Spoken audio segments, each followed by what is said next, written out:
Hi guys, today we are going to tell you the story of how early humans survived when the rain would not stop falling. Imagine a sky that does not clear, no break in the clouds, no warmth from the sun, just a steady, relentless curtain of rain falling hour after hour, day after day. For us today, rain is an inconvenience, a canceled plan, a wet jacket, a reason to stay indoors. For early humans, rain was something else entirely.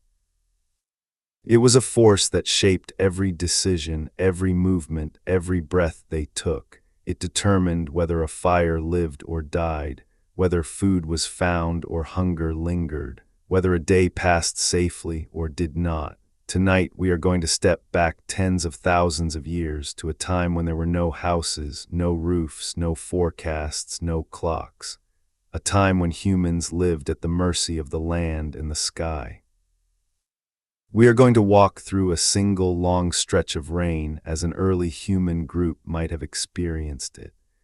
Not as a dramatic survival tale filled with panic and danger, but as something quieter, slower, and far more realistic. Because survival was rarely about heroic moments. It was about endurance, patience, and knowing how to wait. Let us begin. The rain starts softly. At first, it is barely noticed, a faint tapping on leaves, a darker patch spreading across the ground.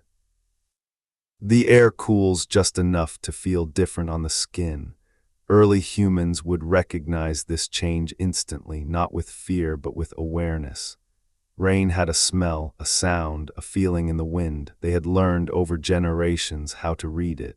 They know this kind of rain, it might last an hour, it might last a day, or it might stay. They do not rush. There is no urgency yet. Some members of the group finish what they are doing, gathering roots, checking traps, sharpening tools.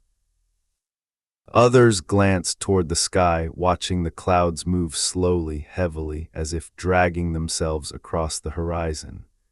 When the rain strengthens, plans begin to change. Hunting stops first. There is little reason to chase animals in steady rain. Tracks blur quickly. Scents are washed away. Weapons become heavier and less reliable. Even the animals know this. Many retreat to shelter, waiting out the weather just as the humans will.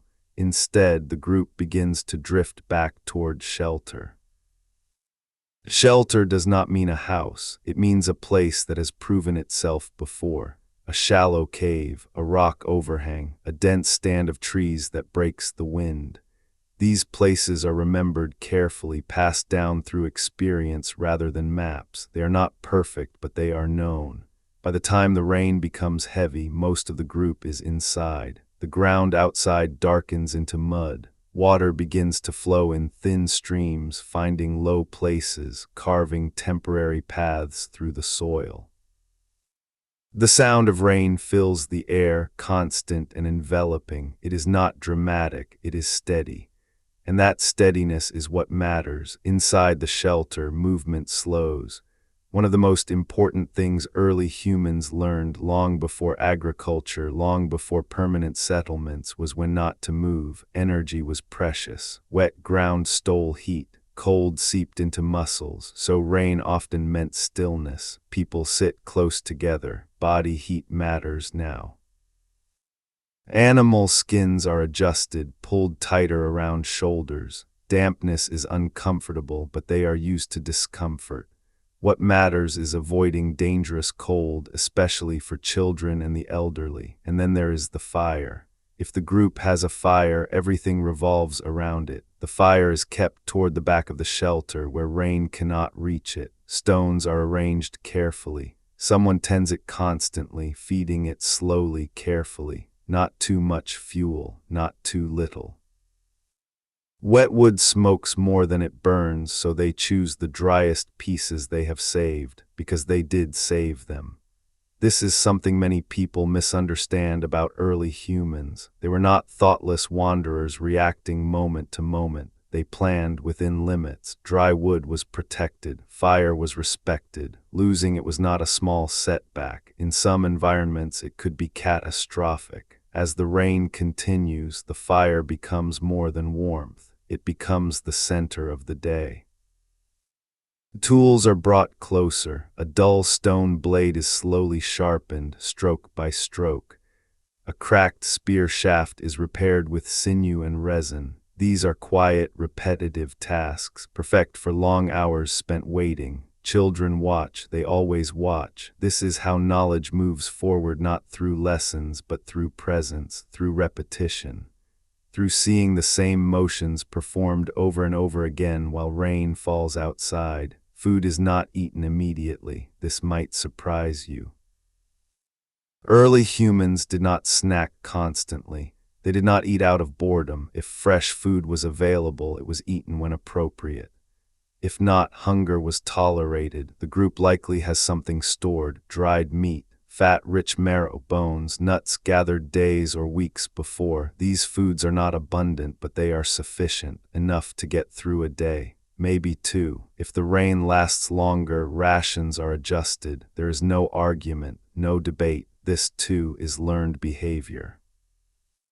Survival favors groups that understand restraint. Eating everything on the first rainy day would mean nothing left on the third, so they eat slowly, and they wait. As the hours pass, the outside world fades. The rain becomes a kind of curtain separating the shelter from everything beyond it. Sounds are muffled, smells change, time becomes less defined. This is not boredom in the modern sense. It is a different mental state altogether.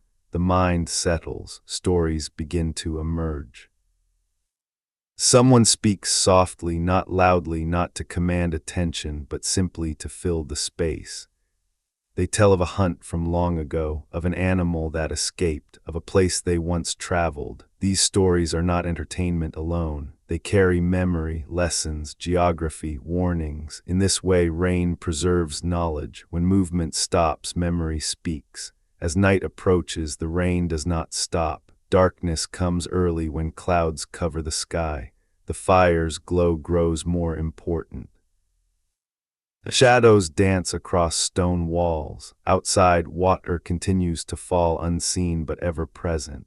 Sleeping arrangements shift. People curl closer together. The fire is kept small now, conserved. Someone stays awake longer than the others, watching the embers, listening. Rain changes the soundscape of danger. Predators move differently. Some stay hidden, others take advantage of the noise. Early humans understood this. Even in shelter, awareness never fully faded. Sleep comes in stages.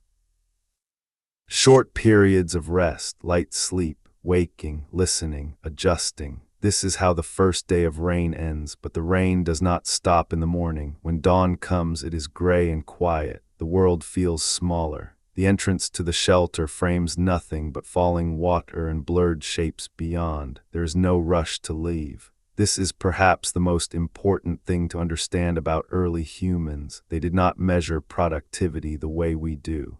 A day spent staying alive was a successful day. So the second day begins much like the first. Fire is checked, food is assessed, bodies are warmed, tools are handled again. Some people step just outside the shelter briefly, not to travel, but to observe, to smell the air, to listen. Rain like this teaches patience. It teaches acceptance of limits. And this ability to endure without panic, to wait without despair, is one of the quiet reasons our species survived. Because not every challenge can be solved by action. Some can only be solved by time. And so the rain continues to fall, and the group remains where they are, conserving energy, conserving fire, conserving life itself. By now the sound of it has become a constant presence, like breathing. No one reacts to it anymore. It is simply there, filling every pause, every silence. The world beyond the shelter feels distant, almost unreal, as if it belongs to another time. The group wakes slowly. Bodies are stiff from the cold and damp. Muscles ache from sleeping on hard ground. People stretch carefully, conserving strength. No one rushes. There is still no reason to. The fire is weaker this morning, not dangerously so, but noticeably smaller. The person who watched it through the night did their job well, keeping it alive, protecting the embers, feeding it sparingly. Still, fuel is being used, and everyone knows it. Dry wood does not last forever. Someone adds a piece carefully, angling it so it will catch without smothering the flame. Smoke curls upward, clinging to the stone ceiling before drifting out through cracks and openings. The smell is familiar, comforting. It means life continues. Food is eaten again, but less than before. A shared understanding settles over the group. No one needs to say it aloud. If the rain continues much longer, stored food will not be enough. Hunger will not be immediate, but it will arrive quietly, building day by day. Early humans understood hunger in a way modern people rarely do. Hunger was not an emergency, it was a state, a signal to slow down, not to panic. Bodies were adapted to it. Fat reserves stored energy, metabolic flexibility. These were not abstract concepts, but lived realities, so they eat just enough. Afterward, the day stretches ahead of them unmarked by hours. There is no schedule, only light and dark, rain and shelter. This is when the mind begins to wander. Some people stare into the fire. Others watch water drip steadily from the rock face near the entrance, counting the drops without meaning to. Children grow restless, shifting, fidgeting. An older member gently redirects them, showing them how to twist fibers into cord, how to smooth a piece of wood, how to stay occupied without wasting energy. Knowledge fills the time. This is another thing rain creates, opportunity for teaching. When the group cannot move, the mind moves instead. Elders explain why certain plants are gathered in certain seasons, why some animals are hunted only at specific times, why some shelters are safe in rain and others flood. These lessons are not lectures, they are stories woven into conversation, repeated in different forms until they become instinct. Outside, the land is changing. Water seeps into places it normally does not reach. Low ground becomes marshy. Small streams form where dry paths once were. Animals move differently now, sticking to higher ground, seeking their own shelter. The group does not see this yet, but they sense it. Early humans were deeply attuned to subtle environmental shifts. The smell of wet earth, the sound of water movement, the feel of humidity in the air, all of it carried information, and that information would matter soon. By the fourth day, the rain has become heavy again, not violent, just relentless. The shelter holds, but dampness creeps inward. Skins grow heavier. The ground beneath them feels colder. The fire struggles more with damp fuel. Someone steps outside briefly, wrapped in hides, returning moments later with news conveyed in a few simple words and gestures. The rain shows no sign of stopping. Now a decision begins to form. It is not sudden. It does not arrive as fear. It comes as calculation. Staying has kept them safe, but staying also consumes resources. Firewood nearby is growing scarce. Foraging in heavy rain is inefficient but sometimes possible. Hunting remains unlikely. Moving, however, carries risk. Traveling in rain means exposure. Wet feet, slippery ground, the chance of injury, the possibility that another shelter may be worse or already occupied. This is where leadership matters, not leadership as command but as experience. The older members remember other long rains, other times when waiting worked and times when it did not. They recall a place farther along the valley, a deeper overhang, higher ground, better drainage. Memory becomes a map. The group does not decide yet. They wait another day. On the fifth day, hunger becomes noticeable, not painful, not desperate, just present. Stomachs feel lighter, energy dips, movements slow even more. This is not weakness, it is strategy, the body conserving itself. Someone cracks a marrow bone saved for such a time. The fat inside is rich, dense, sustaining. It is shared carefully, respectfully. Fat is life in moments like this. Rain drums steadily outside. Inside, the group draws closer together. The sense of isolation deepens. The world feels narrowed to this small circle of warmth and bodies and fire. This closeness strengthens bonds. Modern life rarely forces people into such intimacy for such long stretches, but early humans evolved in it. Conflict did happen, but groups that survived learned how to manage tension quietly. A harsh word wasted energy. A fight threatened survival, so people speak softly, they share space, they endure. By the sixth day, the rain begins to ease, but only slightly. It lightens for a few hours, then returns. The sky remains heavy, low, unbroken. This change is enough to prompt action. A small group prepares to move, not everyone, just a few, strong adults, careful walkers. They will scout ahead, checking the remembered shelter, the ground conditions, the availability of dry fuel. Preparation is slow, clothing is adjusted, tools are secured. Fire embers are wrapped carefully in bark and ash, protected against moisture. This small bundle is priceless. Before they leave, there is a pause, a quiet moment of acknowledgement. This is not dramatic, it is practical. They may return soon or not at all. The rain welcomes them immediately. Cold water soaks into hides. The ground pulls at their feet. Every step requires attention. But they moved deliberately, using known paths, avoiding low areas, staying close to rock faces and trees. The landscape looks different now. Familiar landmarks appear altered by water and shadow. A fallen branch here, a new stream there, but the underlying shape of the land remains, and that is what they follow. Hours later they return, their faces say enough. The other shelter exists. It is better, drier, higher. There is dry wood nearby. The move will be difficult, but it is possible. Group decides to go. There is no celebration, no fear, just acceptance. They wait until the rain softens again, then begin. Movement is slow, careful, coordinated. Children are guided, the elderly are supported. Everyone carries something: tools, food, fire, knowledge. This is not migration, it is adjustment. When they arrive at the new shelter, relief settles over the group like warmth. The overhang is deep. The ground slopes gently, allowing water to drain away. Wind is blocked from most directions.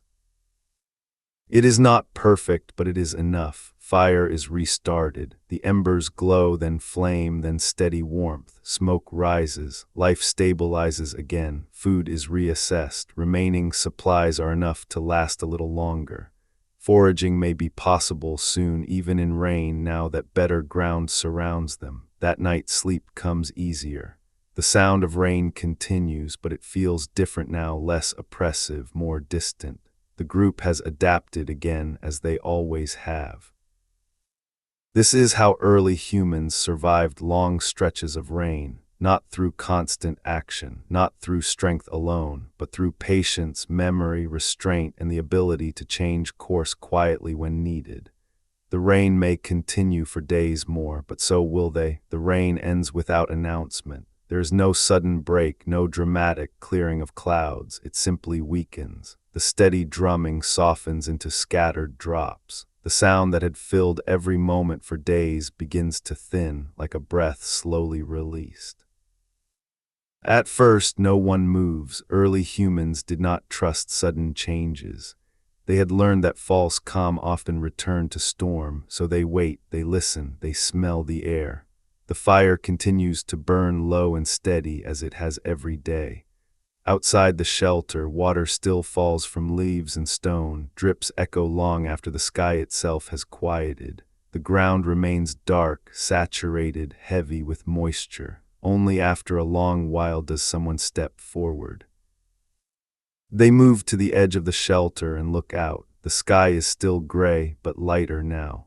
The clouds are thinner, stretched instead of piled. Wind moves gently across the landscape, carrying new smells: wet earth, crushed leaves, exposed soil. These smells carry information. They speak of change. Slowly others follow. They do not rush outside. They stand beneath the overhang watching. The world looks unfamiliar. Paths have shifted. Small streams snake across areas that were once dry. Puddles reflect the sky like fragments of broken stone.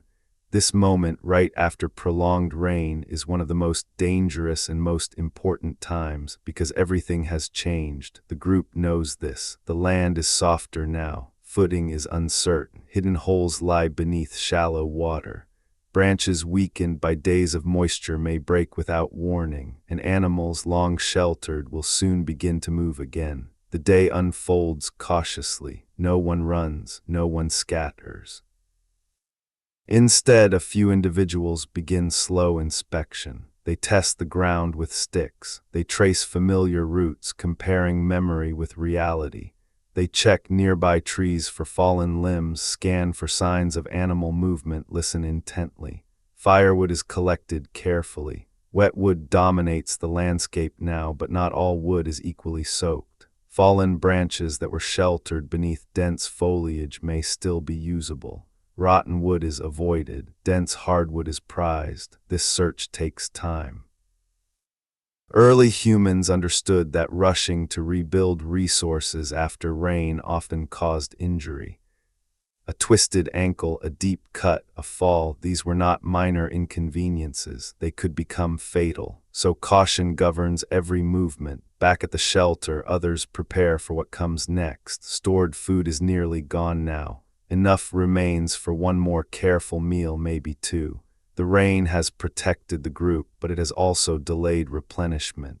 Hunting will resume soon, but not today.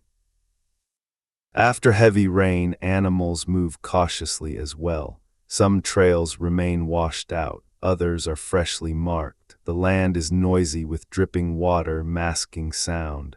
Scent travels differently. Today is a day of observation.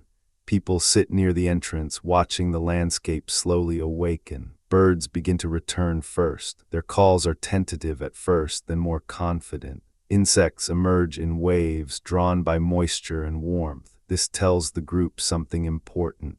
Life is returning. By afternoon, the clouds thin further. Pale light reaches the ground, reflecting off wet surfaces. Steam rises in faint threads where warmth touches saturated earth. This is when the first foraging begins, not far, not deep, just enough to test conditions. Roots are easier to dig now, loosened by rain. Some plants respond quickly to moisture, becoming more visible. Mushrooms may appear, but these are approached carefully. Knowledge matters here. Mistakes can kill. A small amount of food is gathered and brought back. It is not much, but it is fresh. Fresh food changes everything. The mood lifts subtly. Energy returns. Muscles feel less heavy. The body recognizes renewal. That night the fire burns a little brighter. Food is shared evenly as always. No one overeats. The group understands balance too well. Tomorrow will require strength. Sleep comes deeply. Rain no longer drums against stone. Instead, night brings a different soundscape, water trickling. Leaves shifting, the distant call of an animal testing the dark. The group rests. Morning arrives clearer than any since the rain began. The sky is still pale, but blue appears in thin patches. Sunlight filters down in soft beams, warming skin, drying clothing, lifting spirits without excitement.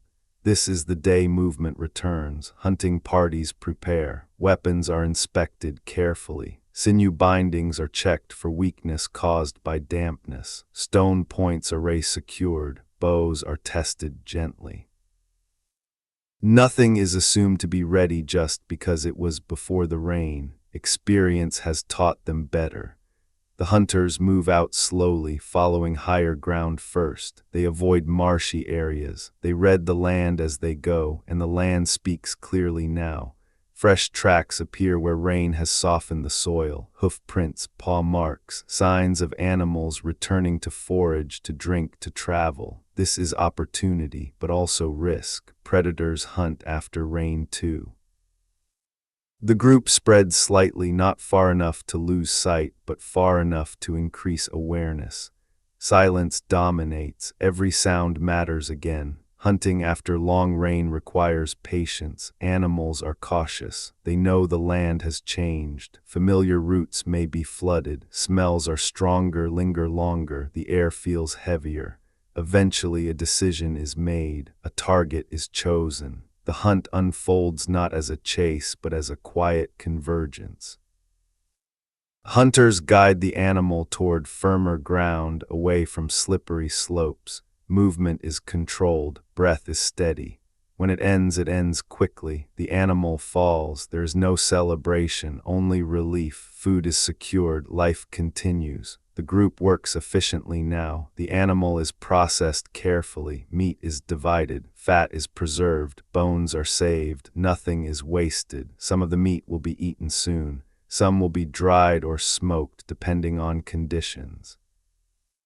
The rain has taught them again the value of preparation. By the time they return to shelter, the day feels full, not exhausting but complete. This is what early humans lived for, these cycles of restraint and renewal. Over the next days, the world stabilizes. Water recedes from low ground, paths reappear altered but recognizable. Animals resume patterns, plants respond to sunlight, the land breathes, the group adapts with it. Shelter is reinforced slightly now that time allows. Firewood stores are rebuilt, food caches are replenished, tools are improved using lessons learned during the rain.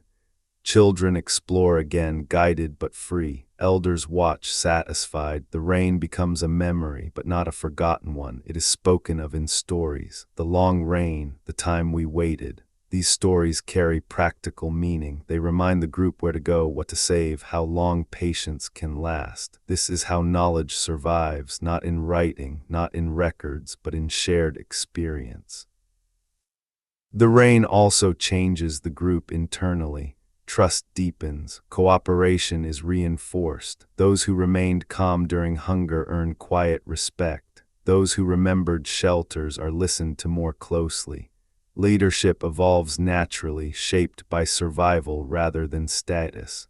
Early human societies were fluid like this, adaptable, responsive, and this flexibility, more than strength or intelligence alone, is what allowed humans to thrive in unpredictable environments. As days pass, the group may eventually move again, perhaps toward a seasonal hunting ground, perhaps following animal migration, perhaps returning to a familiar place now renewed by rain.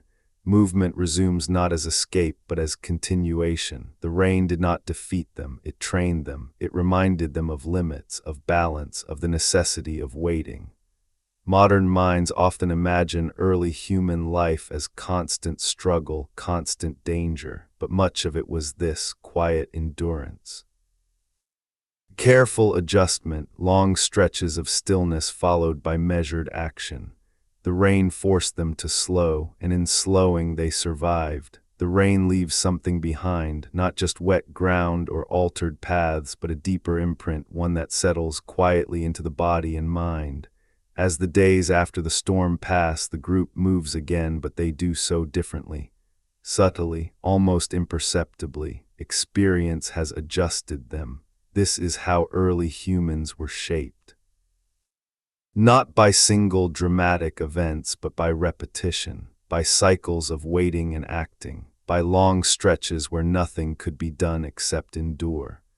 As the land dries, the group resumes a familiar rhythm. Mornings begin with quiet preparation. Fires are rekindled carefully. Food is assessed. Plans are made not for the day alone, but for the days ahead. The memory of the rain lingers, not as fear, but as awareness. People remember how quickly dry resources disappeared.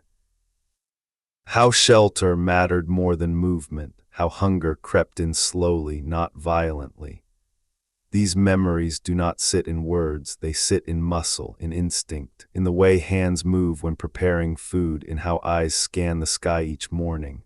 This is where something important happens. Time begins to feel different. For early humans, time was never counted in hours or days. It was measured in changes, in light and dark, in hunger and fullness, in weather patterns. Long rain stretches time outward. It slows perception, it teaches patience. During those days of confinement, the group did not mark progress by achievement. They marked it by endurance, and that endurance left a mark. When movement resumes fully, the group travels with a deeper sense of restraint. They do not overhunt immediately. They do not exhaust themselves. They spread effort across time, understanding that abundance often follows scarcity, but only if approached carefully. This understanding becomes culture. It is passed to children not as rules, but as habits, as expectations. Children learn that not every day brings action, that stillness is not failure, that waiting can be productive. This shapes the human nervous system. Modern humans often struggle with inactivity, with waiting, with uncertainty. Early humans lived inside these states regularly. Their bodies adapted, stress responses softened, energy systems became flexible. Hunger did not immediately trigger panic. Cold did not instantly demand escape. Discomfort was tolerated, assessed, managed. This does not mean suffering was ignored. It means it was contextualized. A rainy day was not a crisis. A rainy week was a challenge. A rainy season required strategy. Each had a different response. This ability to scale reaction, to match response to reality, is one of the most important traits humans develop. As the group continues through the days following the rain, they encounter signs of how deeply weather reshapes life. Animal behavior shifts first. Herbivores move toward areas of new growth. Predators follow. Migration routes subtly adjust. The group watches these patterns carefully. Rain teaches not only patience but prediction. Someone notices that certain animals appear earlier than expected after rain. Another notes where water lingers longest. These observations are shared quietly, incorporated into collective knowledge. Nothing is written, nothing is wasted. This is how human intelligence grows layer by layer across generations, built on attention rather than abstraction. As nights pass, the fire becomes central again, not just as warmth, but as anchor. Firelight extends the day. It creates a space where reflection happens naturally. People talk more in the evenings now. The pressure of immediate survival has eased and the mind wanders. This is where deeper storytelling emerges, not just stories of hunts or danger, but stories of meaning, of why things happen, of how rain came to be, of what patience teaches. These stories do not need to be accurate in a scientific sense. Their value lies elsewhere. They organize experience. They make endurance feel purposeful, and purpose matters. When humans believe hardship has meaning, they endure it better. This is as true now as it was then. Early humans did not philosophize explicitly, but their stories served the same function. They framed suffering within a larger pattern. Rain was not random cruelty, it was part of the world's rhythm. This worldview reduced fear. Fear consumes energy, calm preserves it. Groups that learned this survived more consistently. Over time, these repeated rainy periods shaped social bonds. During long confinement, people learned each other's rhythms, who needed silence, who needed reassurance, who remained calm under pressure, who struggled. These observations affected trust. Those who handled scarcity well were relied upon during the next one.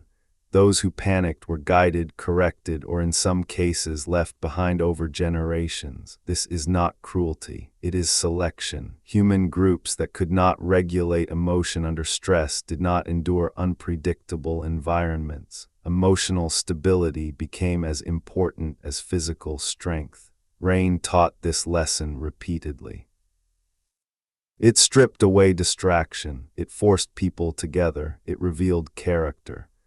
As the seasons progress, the group encounters rain again, not as long, not as severe, but enough to test memory. This time preparation is quicker, shelter is chosen faster, firewood is protected earlier, food is rationed without discussion. This is adaptation in action. Each rain leaves behind not just wet ground, but refined behavior. Over generations, these refinements accumulate. Bodies change too. Humans develop efficient fat storage, flexible metabolism. the ability to switch between carbohydrate and fat burning. These traits are not accidental, they are responses to irregular food availability caused by weather. Rain contributes directly to this. Long stretches without hunting favor bodies that can wait, that can burn stored energy slowly, that do not shut down under temporary deprivation. These bodies survive, their genes pass on. This is how evolution works, not through dramatic moments, but through repeated, quiet pressure. Rain also shapes movement patterns. Groups learn which areas flood first, which valleys become traps, which ridges stay dry. This knowledge defines territory more than borders ever could. Territory is not ownership, it is familiarity. Early humans did not claim land, they knew it. They knew where to go when rain fell, where to wait, where to move. This knowledge was fragile. Lose the elders and the map vanished. This is why elders were protected, why their survival mattered beyond their physical contribution. They carried memory. Rain reinforced this hierarchy of value. In many ways, rain was a teacher. It taught humility. Humans could not control the sky. It taught cooperation. No one survived alone. It taught foresight. Today's comfort could become tomorrow's vulnerability. And it taught patience, perhaps the hardest lesson of all. As the group moves through a stable period, these lessons remain dormant but ready. Then one day the sky darkens again, clouds gather, wind shifts, the smell changes. This time the group responds immediately, not with fear but with calm action. Shelter is chosen, firewood is gathered, food is secured. Children are guided inward, movement slows before rain even falls. This is mastery, not dominance over nature, but alignment with it. The rain begins, and this time it feels different, not because the rain has changed, but because the humans have. They know what to expect. They know what to do, they know how long they can wait. Inside the shelter, the fire burns steadily. Tools are maintained, stories are told, hunger comes and goes, time stretches but no longer threatens. This is the point where survival becomes stability, not permanence but confidence, and this confidence spreads. Children raised in this rhythm grow up without fear of stillness, without panic at hunger, without distress at waiting. They carry this resilience into every aspect of life. This is the foundation of human adaptability, not intelligence alone, not strength alone, but emotional regulation under uncertainty. Rain did not just shape early humans' behavior, it shaped their minds. As generations pass, rain becomes one of many recurring challenges, but it is a foundational one. It is universal, unavoidable, predictable in pattern if not in timing. Groups across different climates experience it differently, but its lessons are similar everywhere. Wait, prepare. Adapt, endure. These principles echo forward through time. They appear in later agricultural societies managing droughts and floods, in sailors reading storms, in nomads watching skies, in farmers storing grain. All of it traces back to moments like this, small groups under stone overhangs, listening to rain fall for days, learning how to remain human in stillness. Those ancient lessons never disappeared. They did not vanish when humans built houses, or when fire became easier to make, or when food became more predictable. Instead, they settled deep inside the human nervous system, carried quietly forward through countless generations. Even now, long after caves were left behind, rain still reaches into us. When rain falls steadily, many people feel something shift. The world slows, sounds soften, movement decreases. There is a pull toward stillness, toward rest, toward reflection. This is not coincidence, it is memory older than language, older than culture. The body remembers what rain once meant. For early humans, rain was a signal to conserve energy, to stay close, to turn inward. Over thousands of generations, those who fought this instinct, who wasted energy, panicked, or refused to slow, were less likely to survive. Those who relaxed into waiting endured. That tendency remains. Rain lowers external stimulation. It reduces visibility and noise variability.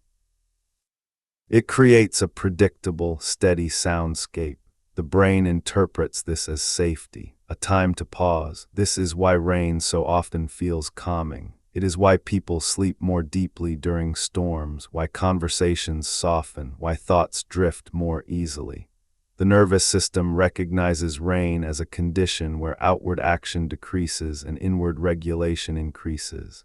Early humans lived in this state repeatedly.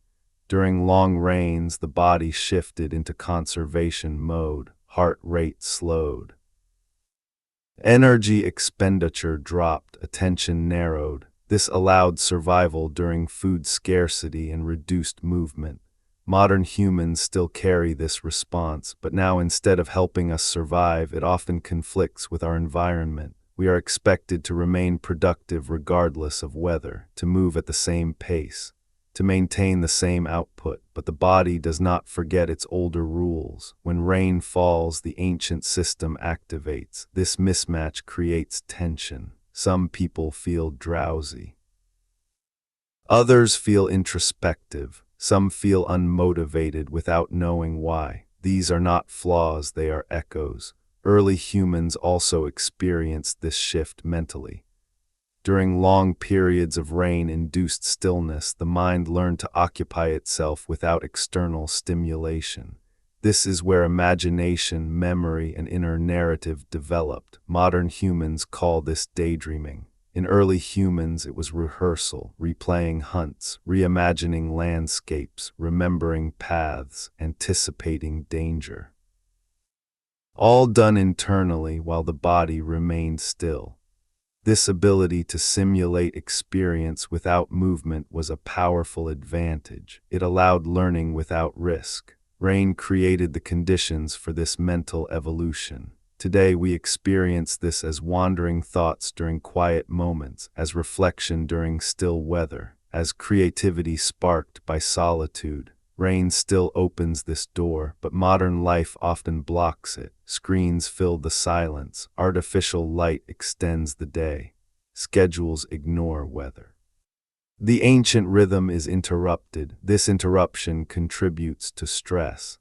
The body expects rest during rain. The environment demands performance. The result is friction within the nervous system. Early humans did not experience this conflict. When rain fell, expectations adjusted automatically. Work stopped, movement slowed, survival shifted inward. There was no guilt in resting. This absence of guilt mattered. Guilt consumes energy. It triggers stress responses. Early humans could not afford unnecessary stress, so their cultures aligned expectation with environment. This alignment preserved health. It also shaped sleep. Rain altered sleep patterns. During long storms, early humans slept more, not necessarily longer at night, but more often. Short naps, periods of rest, waking and sleeping in cycles. Sleep was flexible. Modern humans often struggle with rigid sleep schedules, but the body still prefers adaptability. Rain naturally encourages this, lowering arousal and increasing sleep drive. This is why rain sounds are used today to aid sleep. They recreate the acoustic environment of safety and stillness that early humans associated with rest. The brain recognizes it immediately. Another ancient trait shaped by rain is tolerance for uncertainty. During long rains, early humans could not predict exactly when conditions would improve. They learned to live without certainty, to wait without a deadline, to endure without knowing the end point. This built psychological resilience. Modern humans often struggle with uncertainty. We seek constant updates, forecasts, timelines, but the ancient system does not require certainty. It requires trust in adaptation. Rain taught this trust. You cannot stop the rain, you cannot speed it up, you can only adjust. This lesson applies far beyond weather. It underlies human adaptability in migration, loss, scarcity, and change. It is why humans survived ice ages, droughts, and environmental collapse.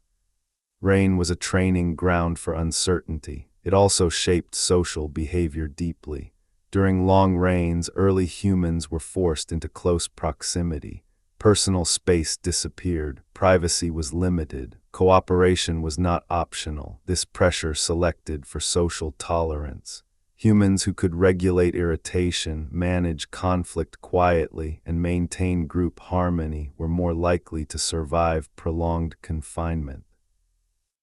This is why humans are uniquely social. Rain did not create sociality, but it refined it. It punished impulsive aggression. It rewarded patience and empathy. It favored communication over confrontation. Modern humans still reflect this. Prolonged confinement, such as storms, isolation, or shared hardship, reveals social dynamics quickly. Cooperation strengthens bonds, conflict fractures groups. The patterns are ancient. Rain also shaped human perception of time. Without movement or novelty, time stretches. Minutes feel longer, days blur. Early humans became comfortable with this expanded sense of time. They did not fill it compulsively, they inhabited it. Modern humans often fear empty time. Silence feels uncomfortable. Stillness feels unproductive, but rain still pushes us toward that older relationship with time. When rain falls steadily, clocks feel less relevant. Attention drifts, presence deepens. This is not laziness, it is attunement. Early humans lived attuned to conditions rather than schedules. Rain reinforced this repeatedly.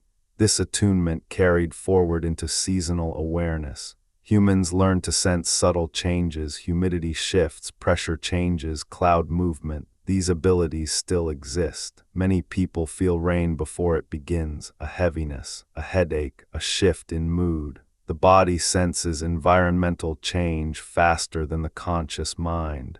Early humans relied on this sensitivity. It warned them to prepare, to slow, to seek shelter. Today we often ignore it, but it remains. Rain also shaped spiritual thinking. When humans could not control the sky, they sought meaning in it, not control but understanding. Rain became symbolic of renewal, cleansing, patience, and power beyond human influence. These meanings appear in cultures worldwide. Rain gods, rain rituals, rain myths. They are not arbitrary. They reflect the deep role rain played in survival. Rain could mean famine or abundance, death or renewal, waiting or reward. This duality shaped human reverence for natural forces. Even today, rain carries emotional weight. It is used in art to signal reflection, sadness, rebirth, or calm. These associations are ancient. They come from lived experience. From thousands of nights spent listening to water fall outside a shelter, fire burning low, bodies closed together. Rain also shaped the human sense of home. Home was not a structure, it was a condition.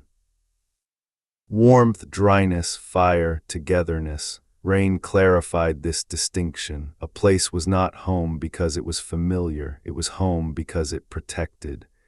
This understanding guided movement decisions. When rain compromised safety, home shifted. Flexibility mattered more than attachment. Modern humans often struggle with change of place. Early humans did not. Rain taught them that security is situational. This lesson echoes in modern resilience, the ability to redefine stability rather than cling to form. Even fear itself was shaped by rain. Fear during rain was quiet, not explosive. It was alertness rather than panic. Sound masked danger, visibility dropped, movement slowed. This trained a different fear response. Instead of fight or flight, rain favored watchfulness. This state, calm vigilance, is still accessible. It is the state many people feel during storms, awake but relaxed, alert but still. It is a survival state refined by rain. As humanity moved into agriculture, cities, and technology, these ancient adaptations did not vanish. They layered beneath newer systems. Rain continued to disrupt plans, flood fields, delay travel, force waiting. Those who adapted best still did so by aligning behavior with conditions rather than resisting them. Even today, societies pause during storms, work slows, travel stops, expectations shift. These pauses are echoes of ancient necessity. The body understands them instinctively. Rain also shaped the human relationship with control. Early humans learned where control ended. You could control shelter placement, fire management, food storage, group behavior. You could not control the sky. This boundary prevented hubris. Modern humans often struggle with this boundary. Technology gives an illusion of control, but rain still interrupts. Storms still overwhelm systems. Floods still reshape landscapes.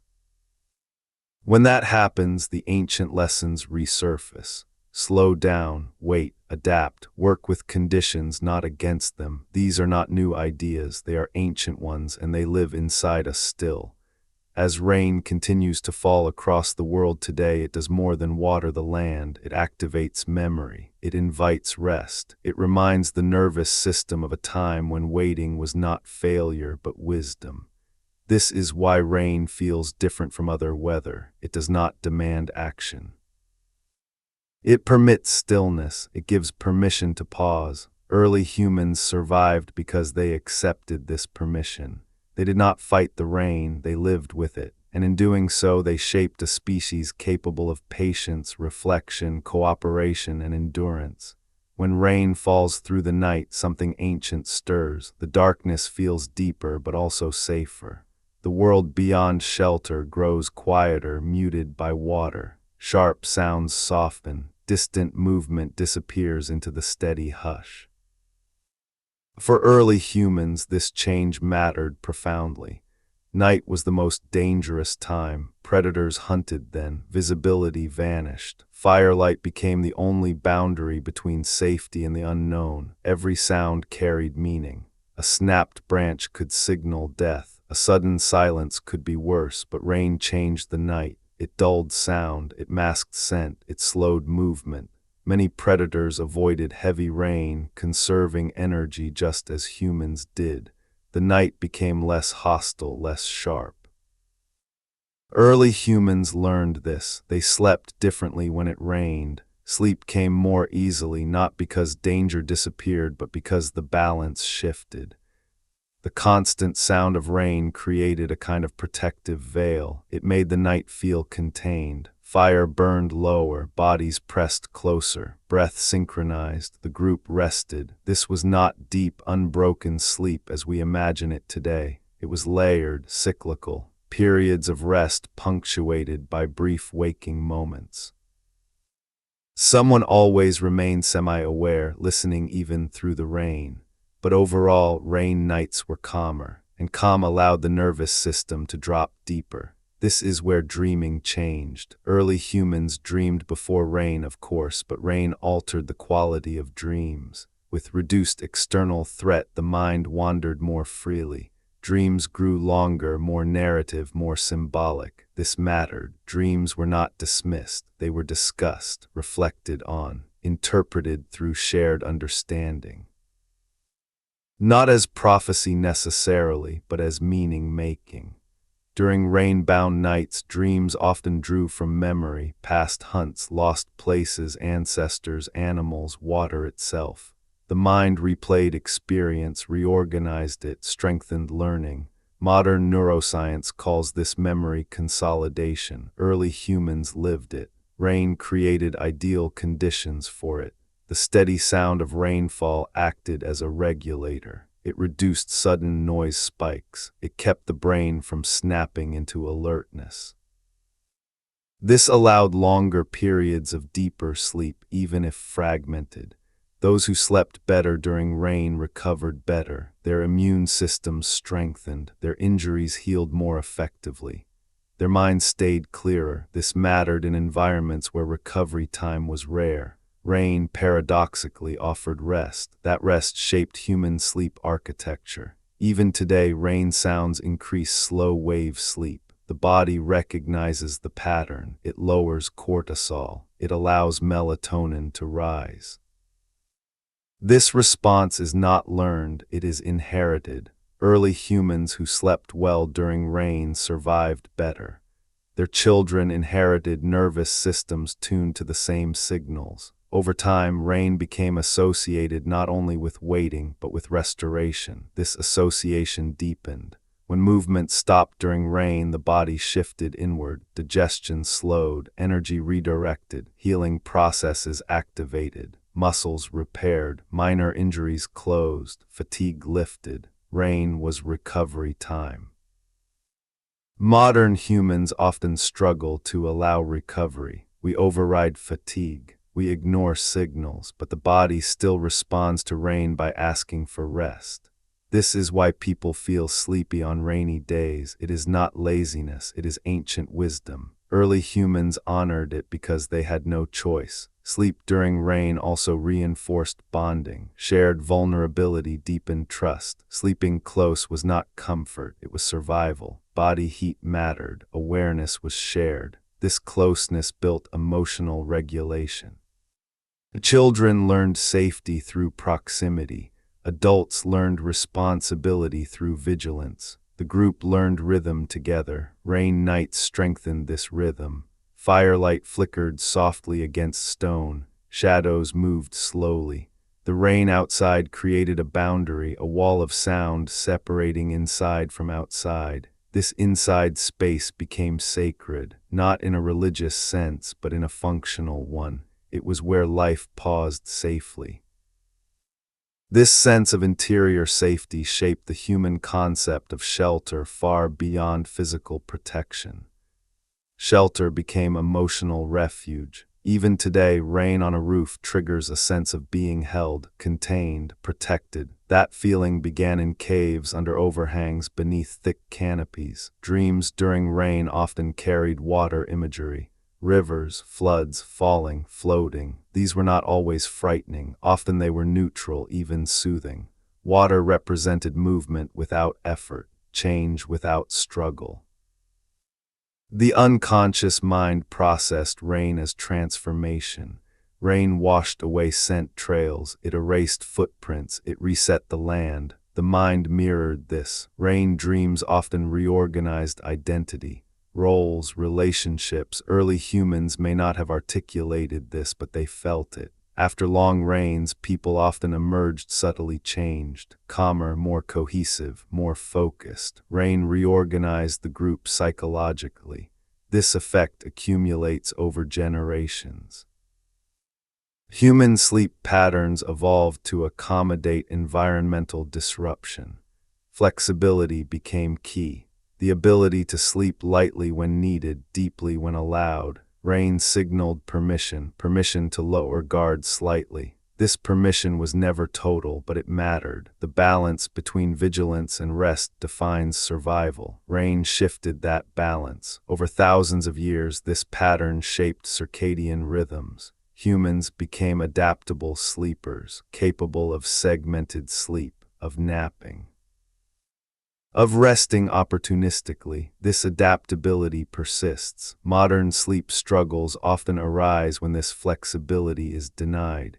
Rigid schedules clash with ancient rhythms. Rain reminds the body of another way. During rain, early humans often slept during daylight as well, especially if nights had been restless before the storm.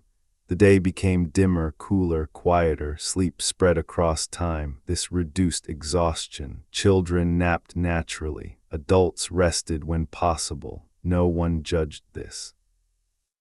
Sleep was not laziness, it was maintenance. This perspective carried into later human cultures. Siestas, seasonal rest, winter dormancy, storm days. These practices echo early rain-induced sleep behavior.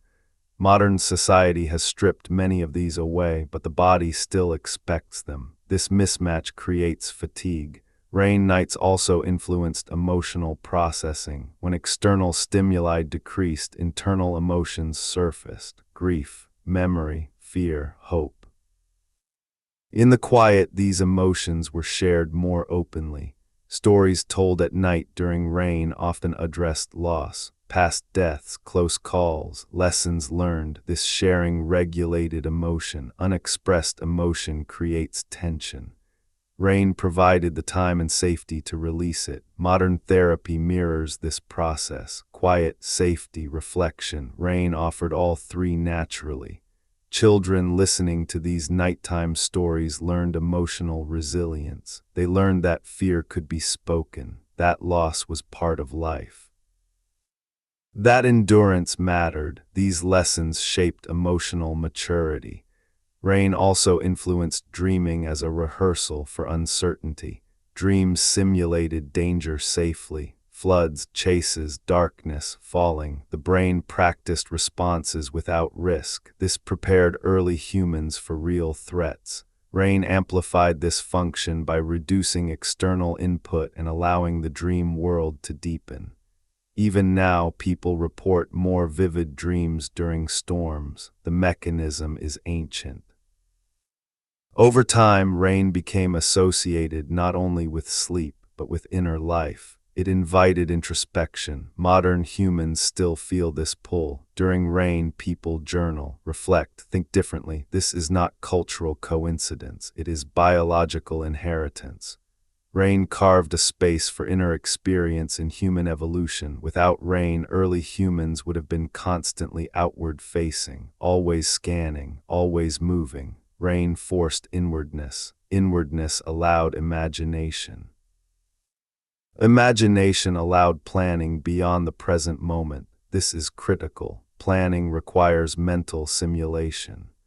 Rain created the conditions for this ability to flourish. During long rains, early humans imagined future hunts, new routes, different shelters, alternative strategies. These simulations increased survival. Imagination became adaptive, and imagination often blossoms during sleep and quiet. Rain fed both. Thus, rain indirectly contributed to the expansion of human cognition. Not by challenge alone, but by pause. Pause allowed complexity.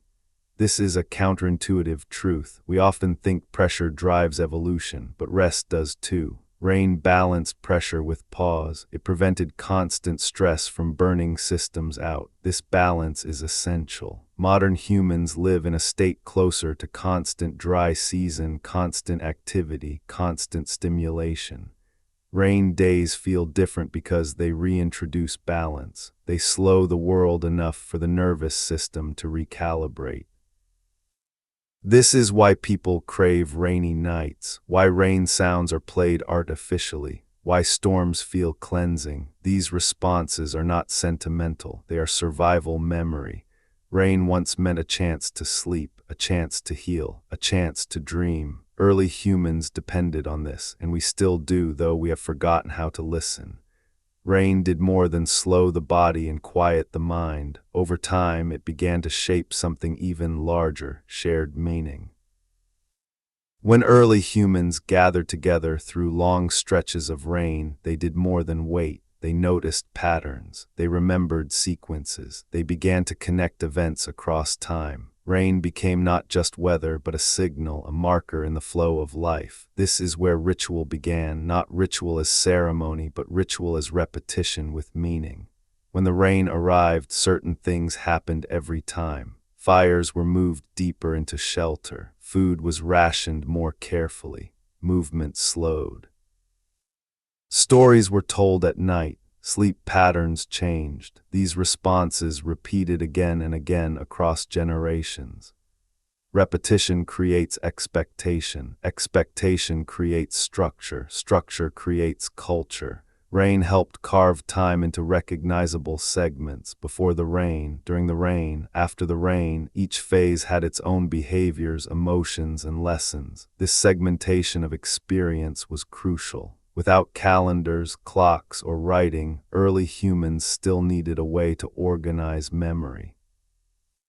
Rain provided one. It marked transitions. It separated abundance from scarcity, movement from stillness, outward focus from inward reflection.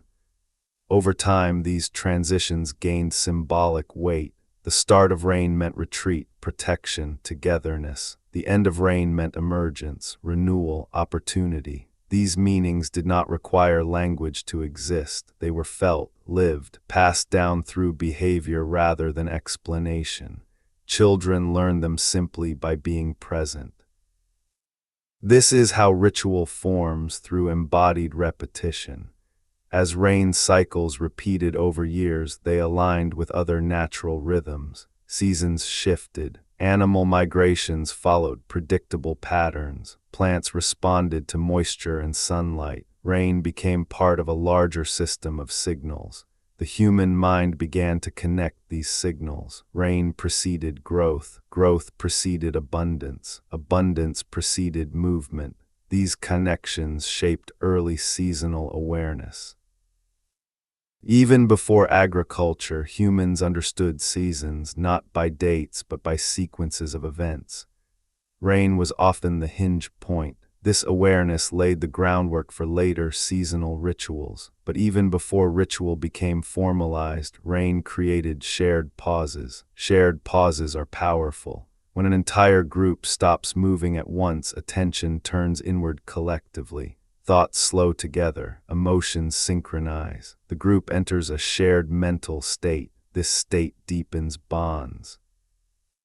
Modern humans experience this during collective stillness, blackouts, snow days, storms that halt activity. Conversation changes, priorities shift, people notice one another more. Early humans lived this repeatedly.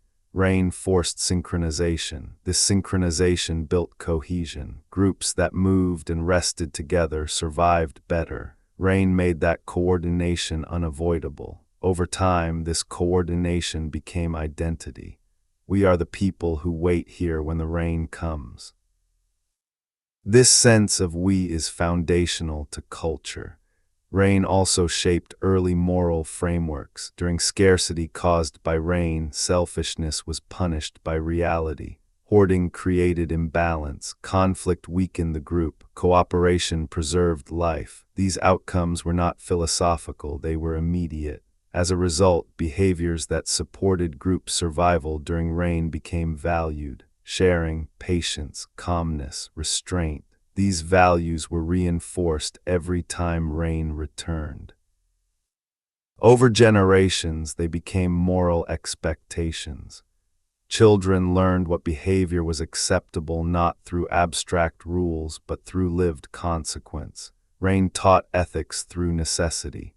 This is why many cultures later associate rain with cleansing not just of land but of behavior. Rain resets imbalance, it washes away excess, it demands humility. These associations are ancient. Rain also influenced the development of early leadership. During stable periods, leadership might be diffuse.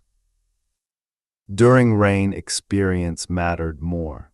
Those who remembered previous storms, shelters, food strategies, these individuals guided decisions. Their authority was situational. This prevented rigid hierarchy. Leadership emerged when needed, then receded. Rain reinforced this flexible structure. Groups with rigid leaders who failed to adapt suffered. Groups with responsive leadership thrived. This pattern carried forward. Many early societies valued elders and situational wisdom over permanent power. Rain contributed to this. It reminded humans that conditions change, control must be adaptive. Rain also shaped early ideas of fairness. During long rains, resources were limited. Decisions about distribution mattered. Fairness was not abstract equality, it was survival-based equity. Those who needed more received more. Children, the injured, the elderly. This was not charity, it was investment. Groups that failed to protect vulnerable members lost knowledge, continuity, and future strength. Rain made vulnerability visible. It forced groups to confront interdependence. These experiences shaped early human compassion, not sentimental compassion but practical care. This is the root of human empathy. Empathy is often described as emotional understanding, but its evolutionary function is coordination. It aligns group behavior under stress. Rain stressed groups regularly. Empathy allowed them to endure. Over time, this practical empathy deepened into emotional connection. Shared hardship binds. Rain was one of the first shared hardships. As humans encountered rain across different landscapes, its cultural meanings diversified. In dry regions, rain meant relief, survival, celebration. In flood-prone regions, rain meant danger, caution, respect. But in all places, rain commanded attention. It could not be ignored. This universality allowed rain to become a common symbolic language across cultures. Even groups separated by vast distances developed rain myths, rain stories, rain rituals. This is not coincidence. Rain was one of the few forces experienced by all humans, regardless of environment. It became a shared reference point for meaning-making. Early humans did not worship rain because they misunderstood it. They respected it because it shaped their lives. Respect is different from fear. Fear seeks control or escape. Respect seeks understanding and adaptation. Rain taught respect. As cultural memory grew, rain cycles became embedded in oral traditions. Stories about long rains, floods, droughts, and renewal carried practical information. They taught where to go, when to wait, what mistakes to avoid. Myth was not fiction, it was compressed survival knowledge. Rain stories often warned against impatience, against greed, against ignoring signs. These warnings were earned. Groups that ignored rain's lessons did not survive long enough to pass on stories. Thus, rain helped shape the narrative mind. Humans learned to encode experience into story. Story allowed knowledge to survive beyond individual memory. Rain was one of the earliest recurring themes. This narrative capacity eventually enabled complex culture, but its roots are simple: long nights, steady rain, firelight, and voices speaking softly in the dark.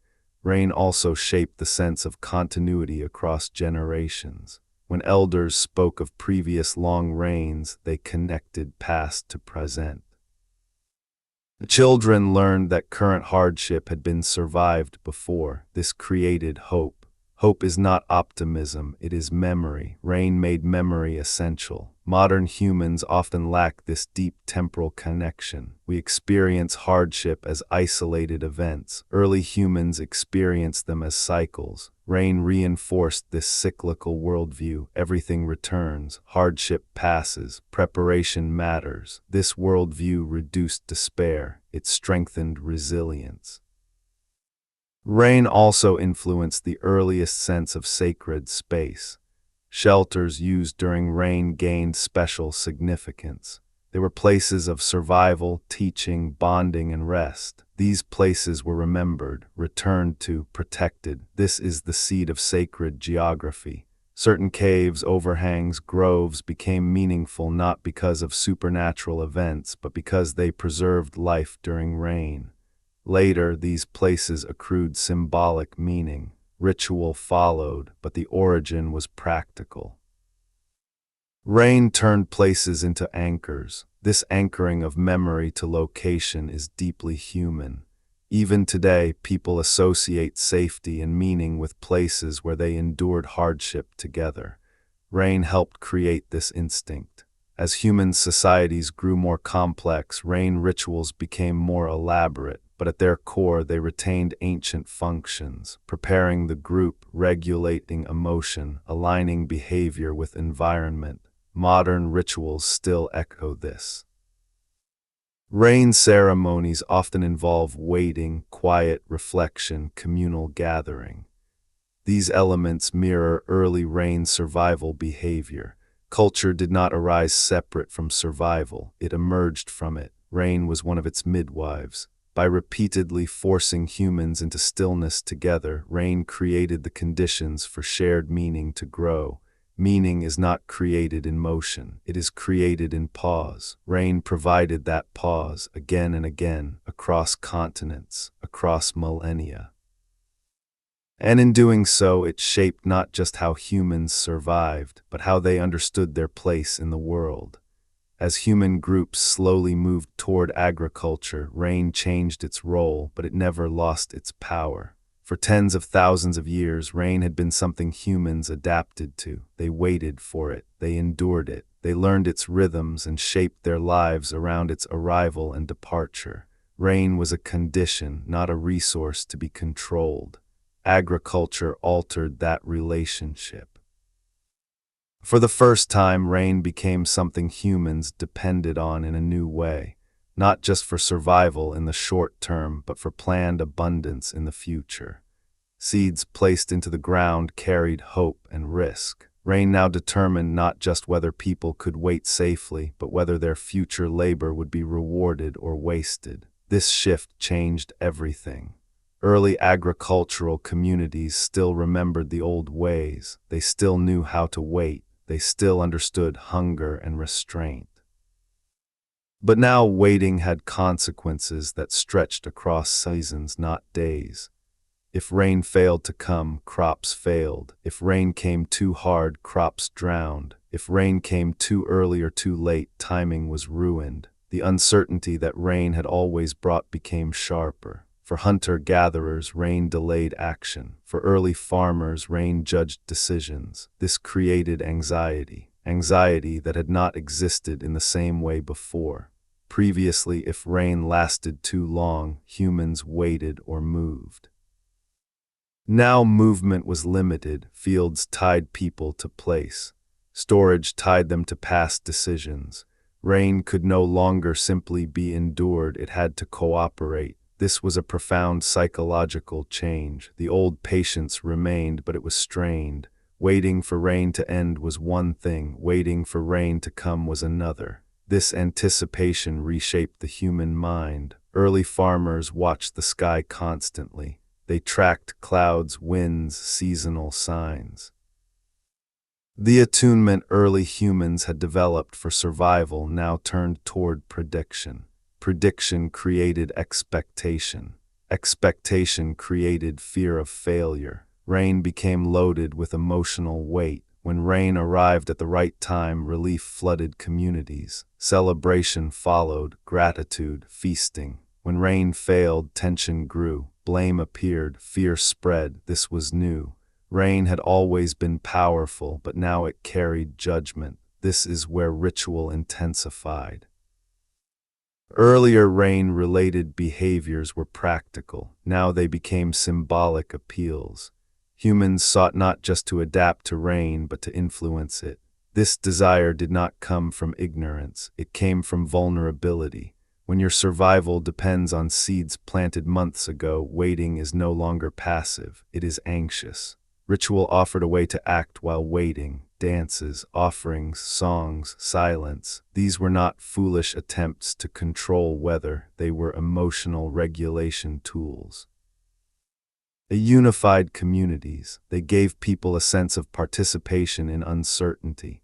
Rain rituals allowed people to endure waiting together. This function echoes the ancient rain-bound gatherings of hunter-gatherers, but with higher stakes. Firelight still flickered, stories were still told, but now those stories carried pleas, explanations, moral lessons. Rain became tied to behavior. Good harvests followed good conduct. Bad rains followed transgression. This moralization of weather appears across cultures. It is not random. When rain governs survival, humans seek patterns, even moral ones, to regain a sense of agency. This changed how humans viewed themselves. Earlier, humans saw themselves as part of a system. Now they began to see themselves as accountable to it. Rain was no longer just a force, it was a response. This shift introduced guilt and hope in new forms. Still, the ancient lessons did not disappear. When rains failed, people rationed food just as their ancestors had. They slowed activity, they conserved energy, they gathered together. Hunger was familiar, but the emotional landscape was different. Earlier hunger was expected. Now hunger felt like loss of investment, loss of future. This difference mattered. It intensified stress responses. Early agricultural societies show evidence of increased physical stress compared to hunter-gatherers, shorter stature, more disease, more injury. Rain played a role in this. The inability to move freely in response to rain removed a key coping mechanism. Stillness was no longer always safe. Waiting did not always solve the problem. This forced humans to double down on storage. Granaries, pits, silos, food storage existed before, but now it expanded dramatically. Rain threatened stores through rot and mold, so humans built elevated structures, drying systems, protective coverings. These innovations were responses to rain. Rain shaped architecture. Roof angles changed, drainage systems developed, raised floors emerged. Shelter evolved from temporary refuge to engineered defense. But even with these advances, rain remained unpredictable. Floods destroyed crops, droughts starved fields. Communities learned that even planning could fail. This tension shaped early law and hierarchy. Those who controlled storage controlled survival during bad rain years. This concentrated power. Unlike earlier flexible leadership, agricultural societies developed fixed authority. Rain scarcity rewarded centralized control. This had consequences. Social inequality increased, conflict intensified, cooperation became enforced rather than voluntary. Rain indirectly contributed to this transformation, but the ancient memory persisted beneath these changes. When floods came, people still gathered. When rains fell too long, movement slowed, stories resurfaced. The old rhythms remained encoded in the body. Even in agricultural societies, rain days still changed behavior. Work slowed, fires burned longer, people stayed close. This continuity matters. It shows that culture layers rather than replaces. The hunter-gatherer mind did not vanish, it adapted. Rain continued to serve as a signal to rest, reflect, and recalibrate. As civilizations grew, rain management became a central concern. Irrigation channels, dams, terraces. These were attempts to domesticate rain, to spread its benefits and limit its harm, but control came at a cost. The more humans tried to dominate water, the more catastrophic failure became when systems broke. Floods destroyed cities, droughts toppled empires. History records this repeatedly. Rain remained sovereign. Even as technology advanced, rain reminded humans of limits. This is why rain retained sacred status. Despite engineering, rain was never fully controlled. It still required respect. This respect echoes the earliest rain experiences, waiting quietly under shelter, listening, conserving. Modern humans often believe we have outgrown this dependence. But rain still disrupts power grids, transportation, food systems. Storms still halt economies. Floods still displace millions. When this happens, ancient behaviors resurface. People gather, share resources, slow down, endure. The old lessons return quickly. This is not regression, it is memory. The human brain holds multiple modes of operation. Rain activates the older ones. The agricultural transition did not erase rain's influence, it amplified it. Rain became tied to planning, anxiety, ritual, power, and morality. But beneath all that complexity, the core lesson remained unchanged. You cannot force the rain. You can only prepare for it and wait. Those who remembered this fared better. Those who forgot suffered more. This is a pattern repeated across civilizations. When societies respected natural limits, they endured longer. When they ignored them, collapse followed. Rain was often the catalyst. Flood myths appear worldwide not because floods happened once, but because rain repeatedly exposed fragility. Modern life pretends the rain no longer matters. Roofs are sealed, streets are paved, food arrives wrapped and stored far from the fields where it grew. Climate-controlled rooms keep temperature steady. Artificial light erases darkness. schedules ignore the sky. But the body does not forget. When rain begins to fall today, something ancient still activates beneath the surface of daily life. Productivity slows not because people choose it, but because focus changes. The nervous system shifts gears even as the calendar demands otherwise. This is where friction begins. The ancient system says, slow down. The modern system says, keep going. That conflict has a cost. In early human life, rain justified rest. Stillness was not only accepted, it was expected.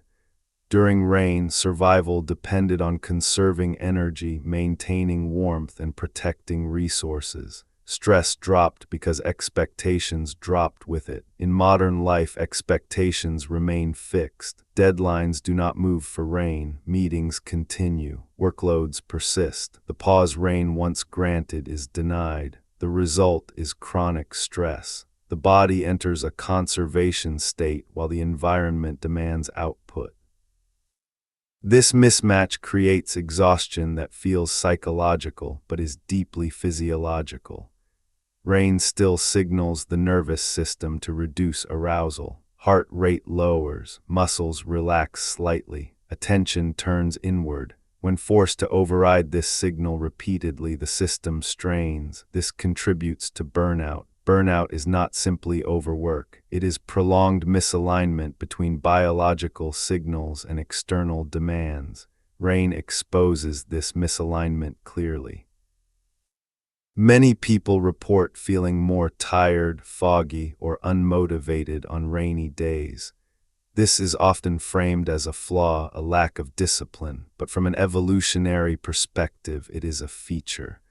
Rain is still interpreted as a time when outward action carries more risk and less reward. The body prepares for waiting. Early humans who ignored this signal, who wasted energy in rain, were more vulnerable. Their bodies learned quickly. That learning persists. In the modern world, we override it with caffeine, artificial light, and pressure. This override works temporarily, but not without consequence. Sleep quality suffers, recovery is delayed, stress hormones remain elevated. Over time, this leads to fatigue that no weekend can fix. Rain once created natural recovery cycles. Modern life flattens them. This flattening affects mental health as well. Rain encourages introspection. It softens sensory input. It creates quiet. These conditions allow emotions to surface. In early humans, this was adaptive. Rain-bound stillness allowed grief, fear, and memory to be processed within the safety of the group. Modern humans often lack this space. When rain brings emotions to the surface today, there is rarely time to acknowledge them. Instead, people suppress, distract, or push through. Suppressed emotion accumulates. This accumulation manifests as anxiety, irritability, depression. Rain does not cause these states, it reveals them. In a quieter world, inner noise becomes audible. This is why rain is often associated with sadness in modern culture, not because rain is sad, but because it removes distractions. Early humans did not interpret this as sadness, they interpreted it as information. Rain days were times to reflect, adjust, and reconnect. Modern humans are rarely taught how to do this.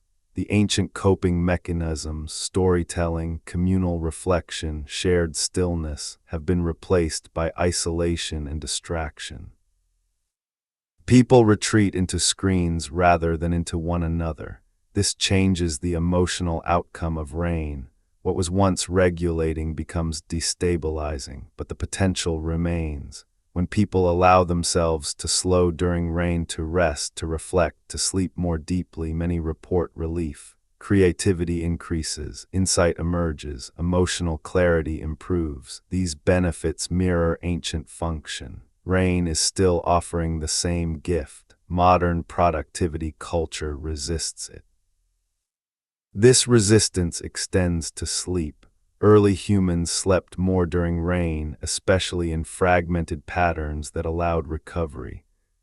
Modern humans often sleep less during storms, disrupted by schedules, noise, and anxiety. Yet rain naturally supports sleep. The sound masks sudden noise, light levels drop, temperature cools, melatonin rises, the body wants to sleep. When it is denied, sleep debt accumulates. This contributes to the widespread insomnia seen in modern societies. Rain is not the problem, the refusal to adapt to rain is. Rain also disrupts the illusion of control.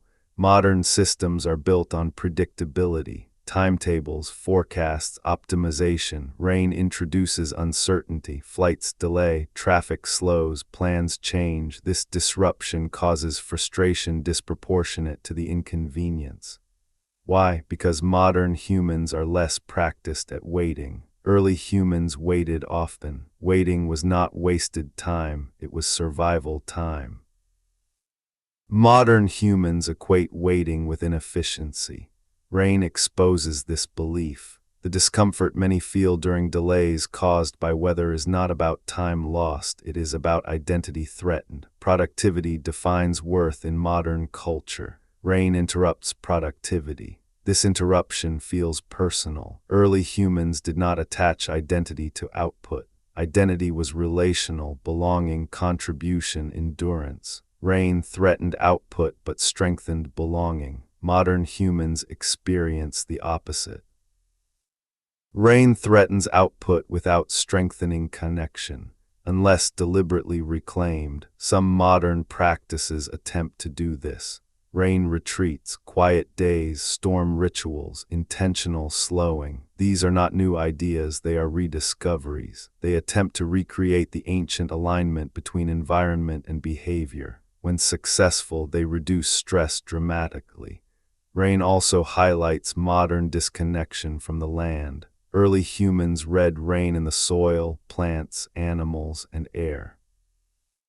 Rain was contextualized within a living system. Modern humans often experience rain abstractly through windows, apps, and schedules. This abstraction increases anxiety. Without understanding context, rain feels like disruption rather than information. Those who reconnect with natural rhythms through gardening, walking, observing often report a different relationship with rain. Rain becomes grounding rather than irritating. This mirrors early experience. Rain was never meaningless, it was data. Modern life filters that data out. This filtering leaves the nervous system sensing change without understanding it. Unexplained signals increase stress. Understanding restores calm. Rain also influences modern social behavior. Storms still bring people together, sometimes literally, sometimes emotionally. Power outages, floods, canceled events. In these moments, modern humans often rediscover cooperation. Neighbors talk, resources are shared, priorities shift. This echoes ancient patterns. Rain strips away excess and reveals essentials. When systems fail, human instincts return. People help one another.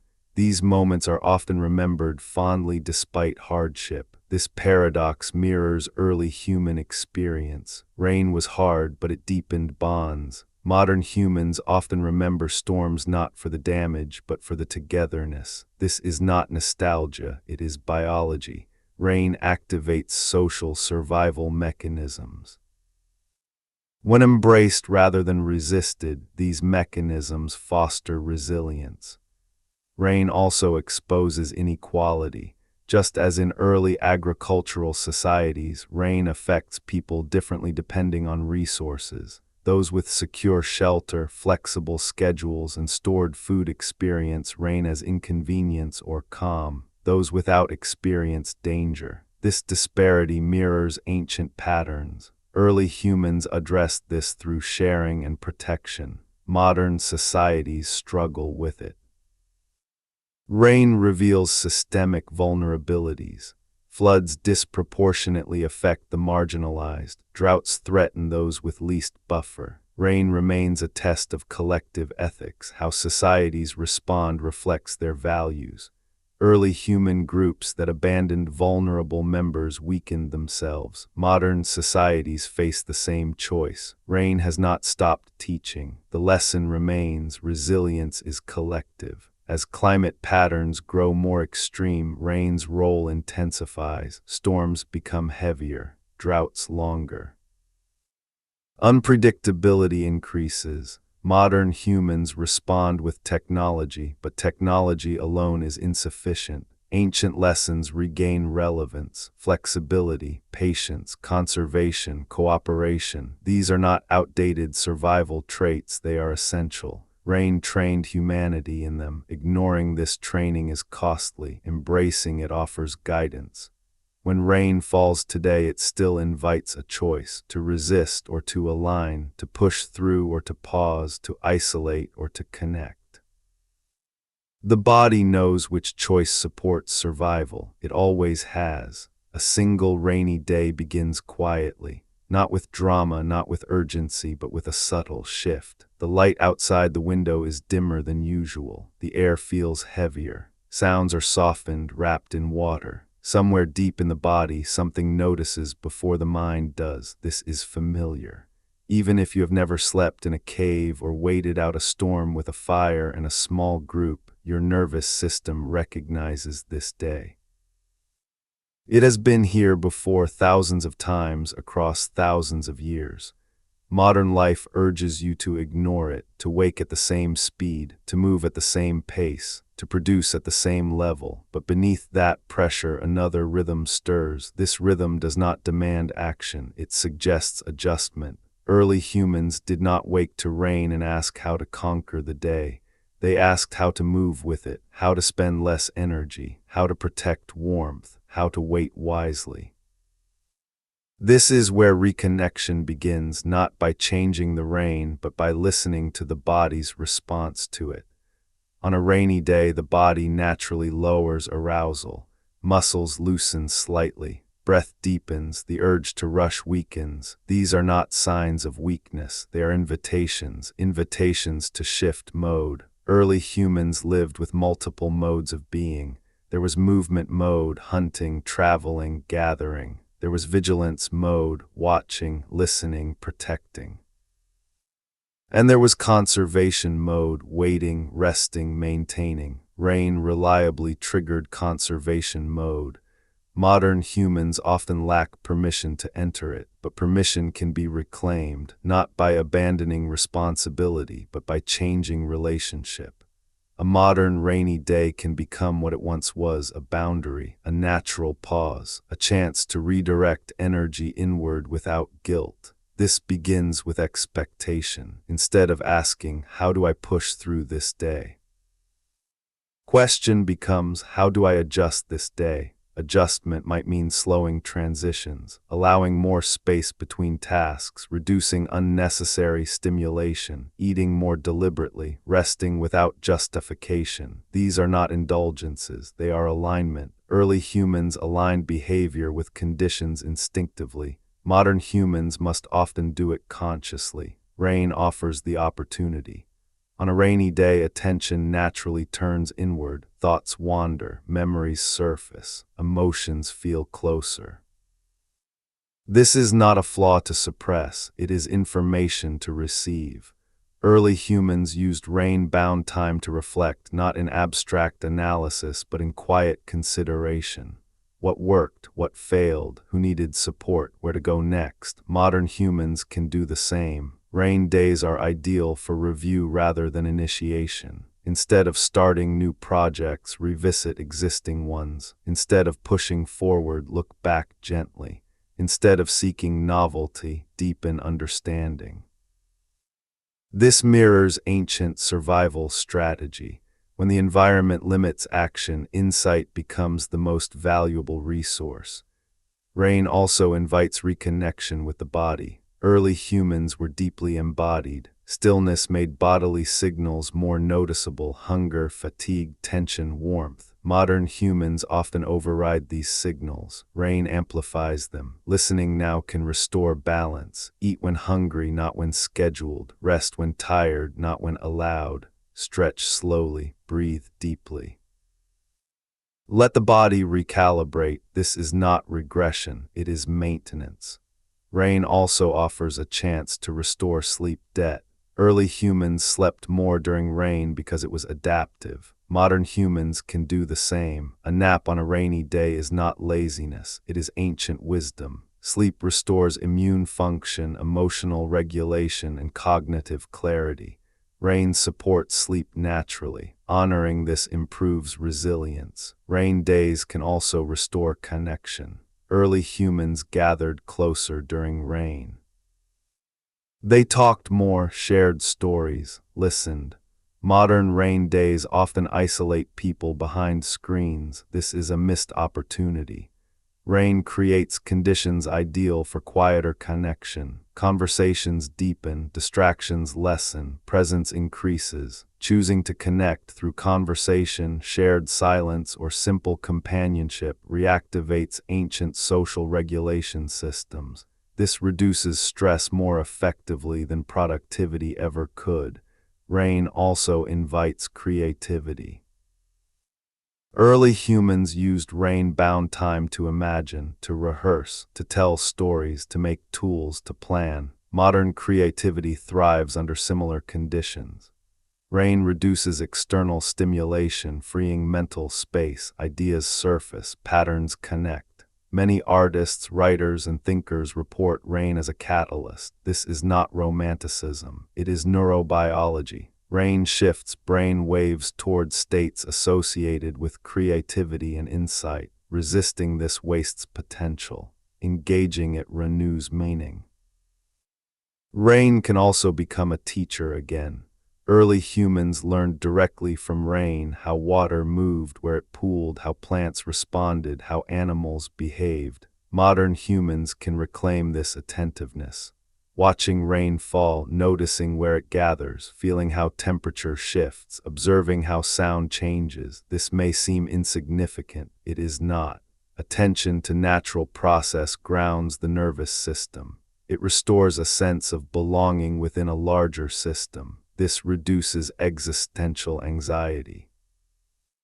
Rain reminds humans that they are part of cycles, not separate from them. This perspective is stabilizing. Rain also redefines success for the day. Early humans did not measure success by output during rain. Success meant staying warm, staying fed, staying together, staying alive. Modern humans can redefine success similarly. A rainy day does not need to be productive to be successful. Rest can be success. Reflection can be success. Connection can be success. This reframing relieves pressure. Pressure accumulates stress. Rain offers release if allowed. The challenge is permission. Modern culture rarely grants permission to slow, but rain grants it anyway. The body takes it whether the mind agrees or not. Fighting this creates friction. Accepting it creates ease. Rain also restores humility. Early humans knew they could not command the sky. Rain reminded them of limits. This humility kept them adaptive. Modern humans often resist limits. Rain interrupts plans and exposes fragility. Responding with humility rather than frustration reduces suffering. Acceptance does not mean passivity, it means realism. Rain days are not meant to be conquered, they are meant to be inhabited. This shift in attitude transforms experience. What feels oppressive becomes protective. What feels dull becomes quiet. What feels unproductive becomes nourishing. These are not interpretations, they are ancient alignments. Rain also reconnects people to time. Without bright light and constant motion, time stretches, slows, loses its sharp edges. This expanded time allows deeper presence. Early humans lived within this elastic time. They did not rush moments away. Modern humans rarely experience it. Rain restores it temporarily. Being present within it can feel unsettling at first, then calming, then meaningful. Rain days can become anchors, moments of reset within busy lives, not escapes, resets. Each rainy day offers a small return to an older rhythm. not to live there permanently, but to remember it exists. This memory matters. As climate uncertainty grows, adaptability becomes essential again. Ancient strategies regain relevance, flexibility over rigidity, conservation over excess, connection over isolation, patience over force. Rain embodies these lessons. They are not symbolic, they are practical. Rain shaped humanity because it demanded adjustment without offering shortcuts. Modern humans face similar demands now, not only from weather but from complexity itself. The same strategies apply: slow when conditions demand, wait when action wastes energy, reflect when movement clouds judgment, connect when isolation weakens. These are not failures, they are skills learned long ago. Rain was one of humanity's first teachers. It taught how to stop without giving up, how to rest without collapsing, how to wait without despair, how to endure without hardening. These lessons are still available. They arrive quietly whenever rain falls. The question is not whether rain still teaches. The question is whether we still listen.